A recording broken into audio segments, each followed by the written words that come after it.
আসসালামু আলাইকুম। দেশ ও দেশের বাহির থেকে যে যেখান থেকে দেখতেছেন আমাদের ভিডিওটি, সবাইকে জানাই আন্তরিক শুভেচ্ছা ও অভিনন্দন। ভাই, বাংলাদেশে বর্তমানে 40 ডিগ্রি প্লাস তাপমাত্রা। আমি এই তাপমাত্রার ভিতরে এই রৌদ্রের তাপে একটা এক্সপেরিমেন্ট করতে চাইতেছি।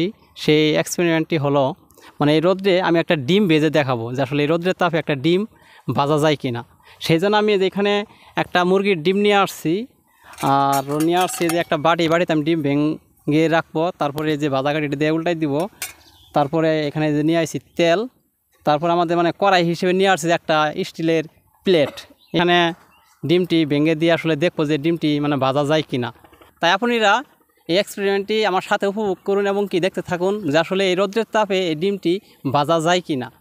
তাহলে আর বেশি কথা না পারিয়ে আসুন শুরু করা যাক যে এই ডিমটি আসলে রৌদ্রের তাপে ভাজা যায় কি না। যাই হোক, আপনারা ভিডিওটি দেখতে থাকুন। আর যারা আমার এই পেজে নতুন তারা অবশ্যই আমাদের পেজটি ফলো করে নেবেন, আর আমাদের ভিডিওটি অবশ্যই লাইক করবেন, আর আমাদের ভিডিওতে অবশ্যই আপনাদের সুন্দর সুন্দর মতামত কমেন্টসে জানিয়ে যাবেন। ভাই দেখেন কি যে রোদ, আসলে আমি সহ সিদ্ধ যাইতেছি। যাই হোক, প্রথমত আমি এই ডিমটি এখানে এই যে ভেঙে নিচ্ছি। ক্যামেরাটি একটু আগে নিয়ে আসো।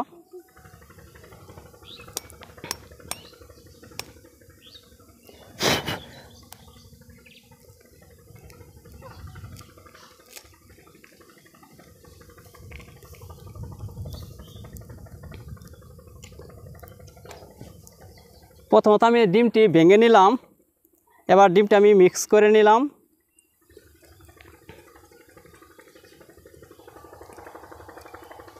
যারা আমাদের পেজে নতুন তারা অবশ্যই আমাদের পেজটি ফলো করে রাখবেন, আর আমাদের ভিডিওটি অবশ্যই লাইক করবেন, আর আমাদের ভিডিওটি শেয়ার করে অন্যদের দেখার সুযোগ করে দিবেন। আমি এখন প্রথমে প্লেটে হালকা তেল ঢেলে নিব। তো তেল ঢেলে নিলাম, তারপর আমি ডিমটি সেখানে ঢেলে দিব।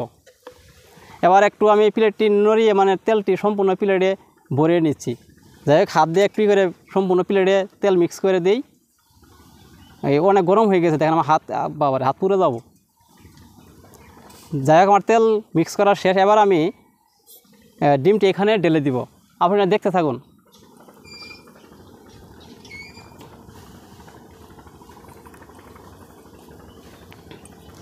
দেশ ও দেশের বাহির থেকে যে যেখান থেকে ভিডিওটি দেখতেছেন তারা অবশ্যই আমাদের ভিডিওতে একটা লাইক করে আমাদের ভিডিওটি শেয়ার করে দিবেন। আপনার একটি শেয়ারে অন্যজনের দেখার সুযোগ হবে এবং কি বুঝতে পারবে আসলে বাংলাদেশে কী পরিমাণ যে তাপ।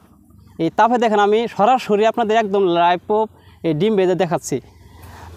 যাই হোক, আমরা যে ডিম এখানে রেখে দিলাম, আমরা 5 মিনিট অপেক্ষা করব। 5 মিনিট পর আবার আসতেছি যে আসলে কোন পর্যায়ে ডিমটা আমাদের ভাজা হয় কি না। তাই আপনারা সবাই আমাদের ভিডিওর সাথেই থাকুন, আমাদের ভিডিওটি দেখতে থাকুন।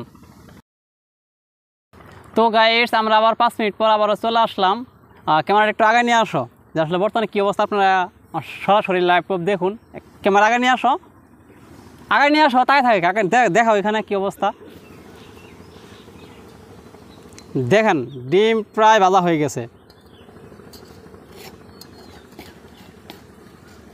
দেখেন ডিম কিন্তু একদম পুরা চুলায় ভাজলে যে এরকম কিন্তু হয়ে গেছে।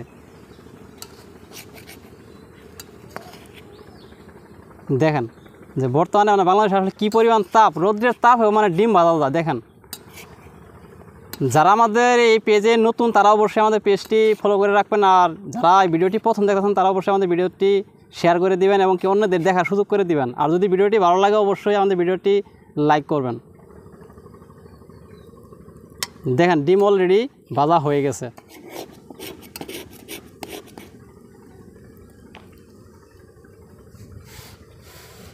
ভাই ধরা যাচ্ছে না, এত পরিমাণ তাপ, মনে হয় যে চুলার উপরে বসায় রাখছি এরকম তাপ মনে হচ্ছে।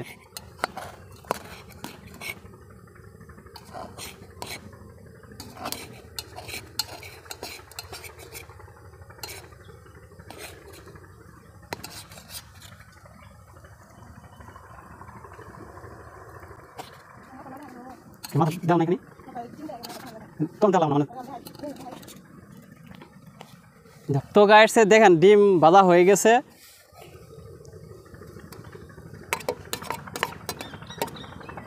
দেখেন আমাদের ডিম ভাজা হয়ে গেছে। আসলে এত পরিমাণ তাপ, দেখেন রৌদ্রের তাপ হয়েও ডিম ভাজা যা। তাই যারা এই পরীক্ষাটি করতে চাচ্ছেন যে রৌদ্রে আসলে ডিম ভাজা, আপনারা আমার মতো ডিম ভেজে দেখাতে পারেন। আশা করি এই ভিডিওটি আপনাদের সবার কেমন লাগছে অবশ্যই আপনাদের সুন্দর মতামত কমেন্টসে লিখে যাবেন। আর আপনারা যারা এরকম এক্সপেরিমেন্ট করতে চাইতেছেন অবশ্যই করতে পারেন। এরকম রৌদ্রের তাপে আপনারা ডিম ভাজতে পারবেন। সরাসরি আপনারা নিজেও ভেজে এইভাবে দেখতে পারেন যে আসলে রোদ্রের তাপে ডিম ভাজা যায়। যাই হোক, আজকে ভিডিওটি এই পর্যন্তই। যদি আমাদের ভিডিওটি ভালো লাগে অবশ্যই আমাদের ভিডিওতে লাইক করবেন, আপনাদের সুন্দর মতামত কমেন্টসে লিখে যাবেন, আর ভিডিওটি শেয়ার করে অন্যদের দেখার সুযোগ করে দিবেন। দেখেন ভাই কী পরিমাণ তাপ, আরেকজন থাকলে ভাই আমিও ভাই গলে যাবো। যাই হোক ভাই, আজকের মতো এই পর্যন্তই। সবাই সুস্থ থাকুন, ভালো থাকুন, সুন্দর থাকুন। যদি বেঁচে থাকি আবারও কথা হবে, দেখা হবে। আর মরে গেলে সবাই মাফ করে দিবেন। Bye bye.